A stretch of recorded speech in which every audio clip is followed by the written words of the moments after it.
Dowladda Itoobiya oo wali faragelin ku haysa gudaha dalka Soomaaliya ayaa tababar u soo xirtay maleeshiyada ay ka aruurisay gobolka Gado.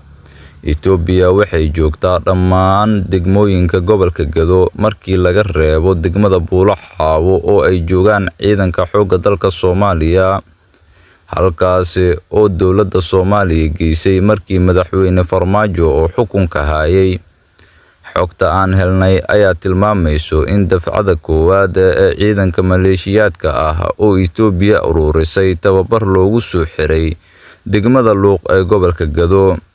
Tirada ciidankaasi ayaa waxaa lagu sheegay inay u dhaxeeyaan 100 ilaa 200 oo askari. Dhammaan waxay ka aruurisay qabaa'ilka dego degmada Luuq ee gobolka Gado. Abaabulka degmooyinka kale ayaa socdo oo ayadana la rabo in laga qoro 100 askari ilaa 200 oo askari. Dhammaan waxay sheegtay inay doonayso inay ku tababarto gobolka Gado ciidan u dhaxeeyo 1,000 ilaa 1,500 oo askari. Sidoo kalena Itoobiya waxay sheegtay inay diyaar u tahay hub iyo saanad military. Ujeedka ugu weyn ayaa waxaa loogu sheegay dadka deegaanka laga soo xulay ee maleeshiyaadka ah oo ay Itoobiya tababarayso inay yihiin ciidan ay ugu talagashay inay difaacaan gobolkaasi, sidoo kalena la dagaalamaan kooxda Al-Shabaab.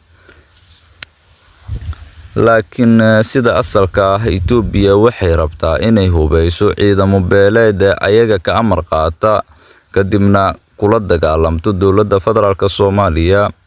Degmada Doolow, Garbahaari iyo Bardheere iyo degmooyin kale oo ka tirsan ayaa maalmaha soo socdo waxaa la filayaa inay ayagana tababar oo ka bilowdo maalmaha soo socdo, waxaana ugu horeyn doono sida aan xogta ku helnay degmada Doolow oo ka tirsan gobolkaasi, waxayna ku biiri doontaa degmada Luuq oo hadda tababar uga furtay Itoobiya.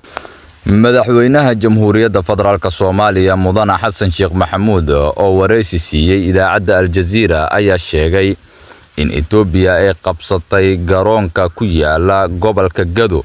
Sidoo kalena waxa uu sheegay in Itoobiya maleeshiyaad ururisay hubna u qaybisay, sidoo kalena kuwa kale oo maleeshiyaad ah Itoobiya ay ururinayso. Warkan waxay hadda u muuqataa in dowladda Soomaaliya hadda banaanka soo dhigtay, laakiin ka horna la ogaay. Tababarka ciidamada ayaa waxay Itoobiya ku sheegtay inuu qaado doono ku dhawaad 45 cisho ama wax ka yar 100 maalmood. Itoobiya waxay doonaysaa inay qabsato qayb ka mid ah dhulkeena gaar ahaan badda, waxayna sidoo kale doonaysaa inay cadaadis ku saarto dowladda Soomaaliya inay ciidamo beeleed hubeyso, maadaama Soomaaliya aysan ahayn kuwa si dhab ah uga fikiro mustaqbalka dalkooda. Siyaasadda dowladda iyo siyaasadda dalalka ka jirto oo lagu kala aragti duwan yahay, si ay ula safteen cadawga Soomaaliya oo rabo inay qaataan qayb ka mid ah dhulkeena.